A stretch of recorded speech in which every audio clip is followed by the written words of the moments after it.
আসসালামু আলাইকুম ওরহমতুল্লাহ। প্রিয় ভাই ও বোনেরা, মাঝে মাঝে আমি একাকী নিভৃত সময়ে চোখ বন্ধ করে গভীরভাবে ভাবি, আমি আসলে কার দ্বারা সবচেয়ে বেশি ক্ষতিগ্রস্ত?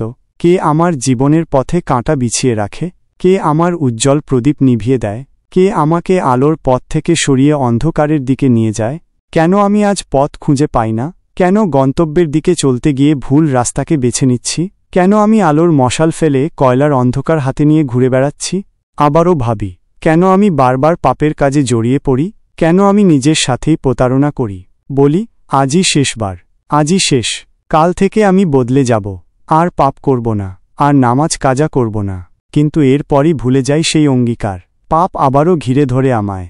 আমি যখন এই প্রশ্নগুলোর উত্তর খুঁজতে থাকি, তখন খুঁজে পাই একটাই মূল কারণ: শয়তান আর নাফসের প্ররোচনা।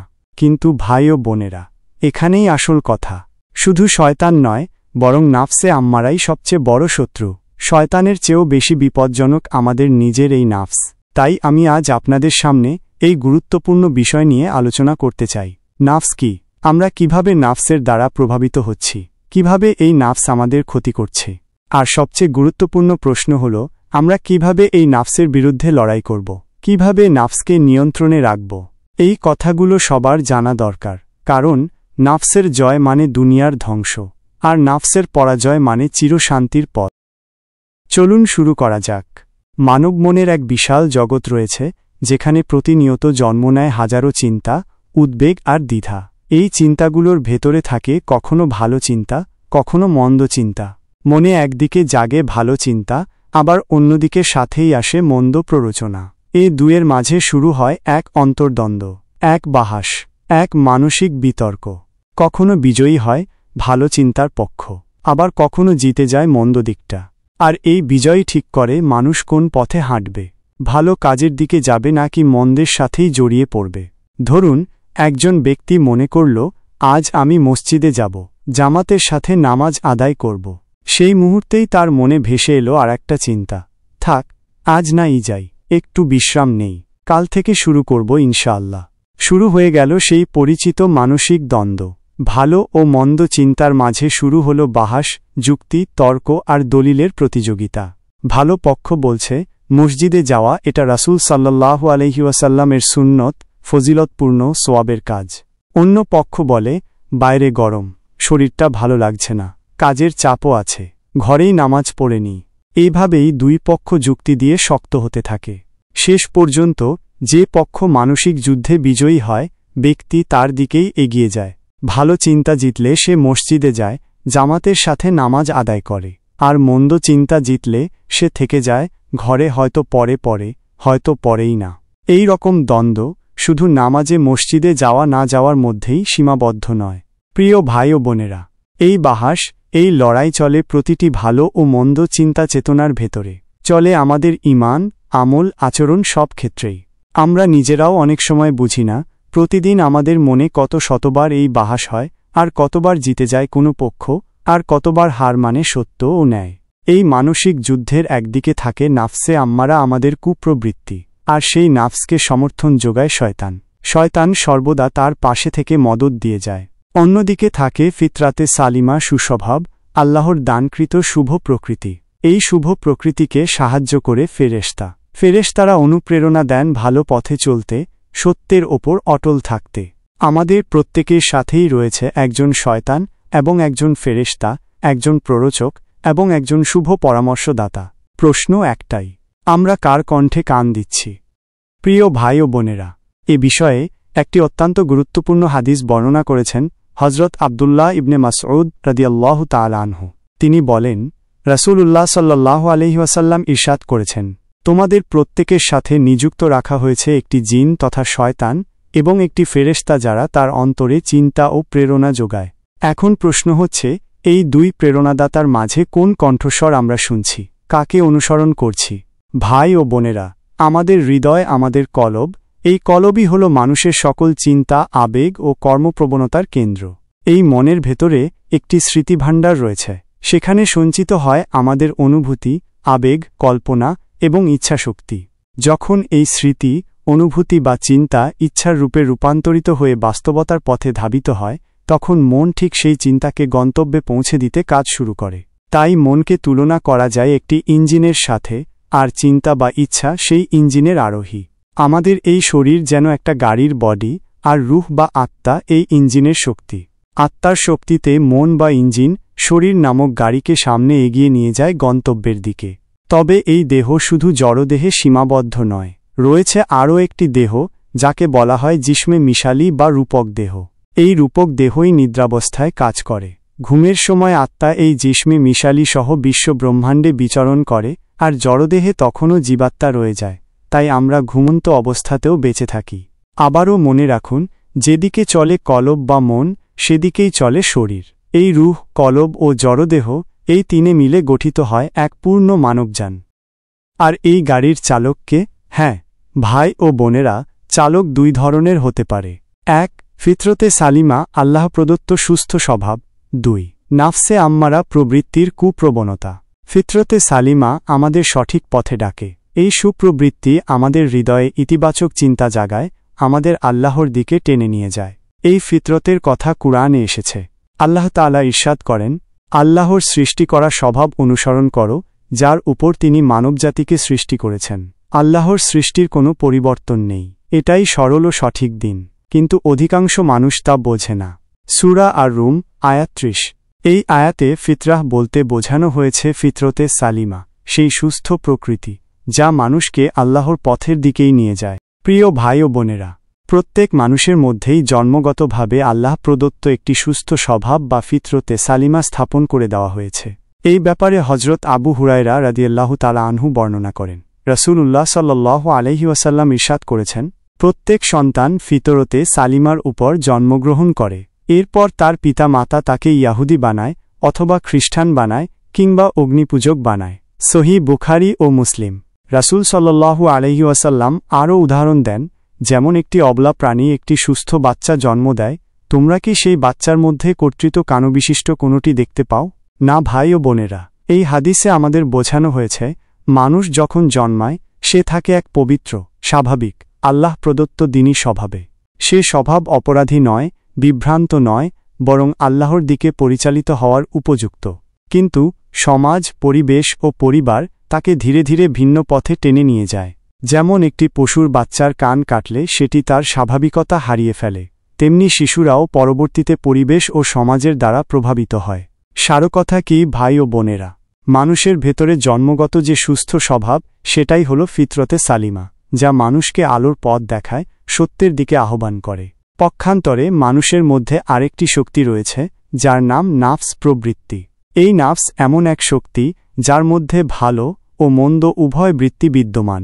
আল্লাহ তাআলা কুরআনে ইরশাদ করেন, শপথ মানুষের নাফসের এবং যিনি তাকে সুঠামভাবে গঠিত করেছেন। অতঃপর তিনি তার নাফসকে ভালো এবং মন্দ উভয় প্রবণতা দিয়েছেন। যে নাফসকে পরিশুদ্ধ করে সে সফল কাম হয়, আর যে একে কলুষিত করে সে ব্যর্থ হয়। সূরা আশ-শামস, আয়াত ৭ থেকে ১০। এই আয়াতে স্পষ্টভাবে বলা হয়েছে, নাফসের ভেতরে আছে দুই সম্ভাবনা, একটি নাজাতের আর একটি নাশের। যে নিজের নাফসকে শুদ্ধ করবে সে পাবে জান্নাতের পথ, আর যে নিজেকে নিজেই ধ্বংস করে, নাফসের কলুষতা ও কুপ্রবৃত্তির কাছে হেরে যায়, সে হবেই ব্যর্থ, সে হবেই হতভাগা। প্রিয় ভাই ও বোনেরা, সেই আয়াতে আল্লাহ সুবহানাহু ওয়া তাআলা জানিয়ে দিলেন, নাফসের ভেতরেই রাখা হয়েছে ভালোর ও মন্দের উভয় প্রবণতা গ্রহণের শক্তি। যখন এই নাফস শয়তানের কুমন্ত্রণা, সমাজের কুপ্রবাহ বা পারিপার্শ্বিক দুর্বৃত্তের দ্বারা প্রভাবিত হয়, তখন সে পরিণত হয় নাফসে আম্মারা, অর্থাৎ এমন এক কুপ্রবৃত্তি যা মানুষকে মন্দের আদেশ দেয়, গুনাহের পথে টানে। তবে যদি কেউ এই নাফসের কথার অবাধ্য হতে থাকে, পাপকে পাপ বলেই চিনে, আর সত্য ও ন্যায়ের প্রতি বারবার মনোযোগ দেয়, তাহলে ধীরে ধীরে সে পৌঁছায় এক উচ্চ স্তরে নাফসে লাওয়ামা, অর্থাৎ এমন প্রবৃত্তি যা মন্দের জন্য নিজেকেই তিরস্কার করে, নিজেই নিজেকে অনুতপ্ত করে তোলে। এরপর যদি এই আত্মসংঘর্ষ আরও দীর্ঘস্থায়ী হয়, আরও অব্যাহত থাকে, তাহলে একসময় সে পৌঁছে যায় সেই পূর্ণ প্রশান্তির স্তরে, নাফসে মুতমাইন্না, অর্থাৎ এমন এক আত্মা যার ব্যাপারে আত্মবিশ্বাস ও নিশ্চিন্ততা জন্মে, যার সম্পর্কে বলা যায় এ নাফস আর গুনাহের দিকে ফিরবে না ইনশাআল্লাহ।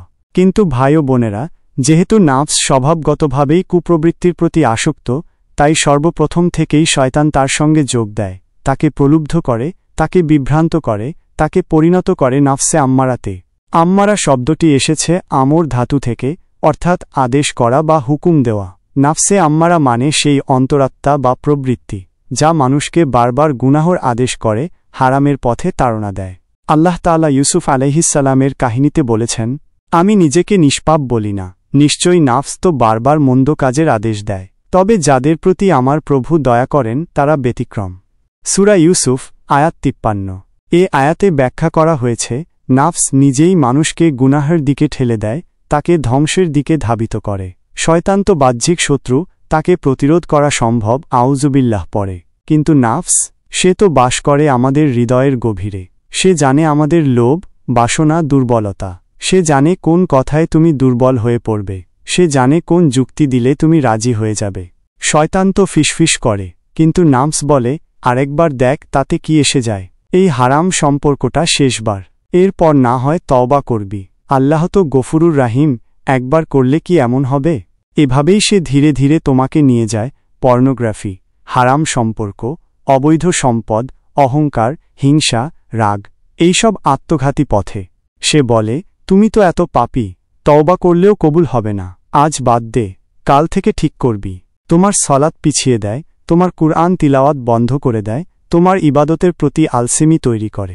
ধীরে ধীরে নৈতিক পতন শুরু হয়। তুমি রেগে গিয়ে মানুষকে আঘাত করো, সম্পর্ক নষ্ট করো, নিজেকে শ্রেষ্ঠ ভাবো, অন্যের ভালো দেখতে পারো না। এই সবই নাফসে আম্মারার খেলা। শয়তান শুধু কুমন্ত্রণা দেয়, কিন্তু নাফসে আম্মারা সে কুমন্ত্রণাকে ইচ্ছা, সাহস ও যুক্তি দিয়ে বাস্তবায়ন করে। সে এক অভ্যন্তরীণ শত্রু, এক গোপন কমান্ড সেন্টার, যা তোমাকে ধীরে ধীরে ধ্বংসের পথে নিয়ে যায়। তাই ভাই ও বোনেরা, যদি নিজেকে বাঁচাতে চাও, তাহলে চাই নাফসের বিরুদ্ধে জিহাদ, চাই আত্মসংযম, চাই আল্লাহর ভয়, আর চাই তওবার কান্না। প্রিয় ভাই ও বোনেরা, আমাদের মন ঠিক যেন একটি ইঞ্জিন চালিত গাড়ি। এই গাড়ির গন্তব্য হয় কখন জান্নাতের দিকে, আবার কখন জাহান্নামের দিকে। কিন্তু প্রশ্ন হচ্ছে, এই গাড়ির চালককে? চালকের আসনে বসে কখনো ফিতরাতে সালিমা, সেই জন্মগত বিশুদ্ধ প্রকৃতি, আবার কখনো নাফসে আম্মারা, আমাদের কুপ্রবৃত্তি। মনের রাস্তায় শুরু হয় এক প্রতিযোগিতা। যখন মনের মধ্যে কোনো আবেগ, অনুভূতি, কল্পনা কিংবা চিন্তা ইচ্ছার রূপ নিয়ে কোনো দিক নির্দেশ করতে চায়, ঠিক তখনই শুরু হয় ফিতরা ও নাফসের মধ্যে সংঘর্ষ। উভয় পক্ষ চায় গাড়ির চালকের আসনে বসতে। শুরু হয় যুক্তি, দলিল, প্রমাণ ও চিন্তার লড়াই। কে বেশি যুক্তিসম্মত প্রমাণ উপস্থাপন করতে পারে, তার উপর নির্ভর করে কে হবে এই মনের গাড়ির চালক। যে জিতে যায়, গাড়ি চলে তার ইচ্ছামতো গন্তব্যে। যদি ফিতরাতে সালিমা জয়ী হয়, তাহলে মন চলবে আল্লাহর সন্তুষ্টির পথ ধরে। কিন্তু যদি নাফস জয়ী হয়, তাহলে মন বেছে নেবে গুনাহ, প্রবৃত্তি আর আত্মতুষ্টির পথ। দেহ তখন চালকের ইশারায় চলে, কারণ মনই তো ইঞ্জিন, আর চালক যেই হোক সেই নির্ধারণ করে গাড়ির গন্তব্য। নাফসে আম্মারা আমাদের ভেতরের শত্রু। নাফসে আম্মারা এমন এক কুপ্রবৃত্তি যা বারবার খারাপ কাজের দিকে ধাবিত করে। এই নাফসই শয়তানের হাত ধরে বলে, আরেকবার করলে কিছু হবে না, তুমি তো এমনিতেই গুনাহগার, তওবা কবুল হবে না, কাল থেকে ঠিক করব। আল্লাহ তো গফুরুর রাহিম। এই ধরনের কথার মাধ্যমে সে তওবা থেকে বিরত রাখে, গুনাহকে হালকা করে তোলে, এমনকি সৎ কাজের আলসেমি তৈরি করে। এটি অভ্যন্তরীণ একটি কমান্ড সেন্টার, যা মানুষকে ধীরে ধীরে গুনাহের পথে টেনে নিয়ে যায়। তাই চাই আত্মিক জিহাদ, জিহাদুন নাফস। এই যুদ্ধ সহজ নয়, কারণ শয়তান তো বাইরের শত্রু, তাকে দূর করতে পারি আউযুবিল্লাহি মিনাশ শাইতানির রাজিম পড়ে। কিন্তু নাফস, সে তো আমাদের ভেতরে থাকে। সে আমাদের চিন্তা, দুর্বলতা, বাসনা সব জানে। তাকে প্রতিরোধ করতে হলে করতে হবে জিহাদ। জিহাদের প্রথম ধাপ যুক্তির লড়াই। যখন নাফস খারাপ কিছু চাইবে, তখন মনের ভেতরেই দিতে হবে প্রতিউত্তর। তার পেশ করা যুক্তিতেই খণ্ডন করতে হবে। নাফস ও শয়তানের প্রতিটি কুমন্ত্রণার পেছনে দিতে হবে আখেরাতের ভয়, আল্লাহ ভীতি, কুরআনের আয়াত আর রাসূলের হাদিস। এমন বাহাসে জয়ী হলেই বলা যায় আপনি নাফসের বিরুদ্ধে সত্যিকার অর্থে জিহাদ করেছেন। শেষ কথা, প্রিয় মুসলিম ভাই ও বোন, নাফসে আম্মারা আমাদের গন্তব্য চুরি করতে চায়। সে চায় আমাদের গাড়ি ভুল পথে যাক। কিন্তু মুমিনের কাজ হল গাড়ির চাবি ফিতরাতে সালিমার হাতে তুলে দেওয়া। আমাদের জন্মগত সৎ প্রকৃতি, যা আল্লাহ আমাদের অন্তরে রেখেছেন, সেই আলোকে অনুসরণ করলে নাফস আর শয়তান মিলেও কিছু করতে পারবে না ইনশাআল্লাহ। নাফসের সাথে জিহাদ করুন। আপনার হৃদয়ের যুদ্ধের মুজাহিদ হন। আল্লাহ আপনাকে সাহায্য করুন। আমিন।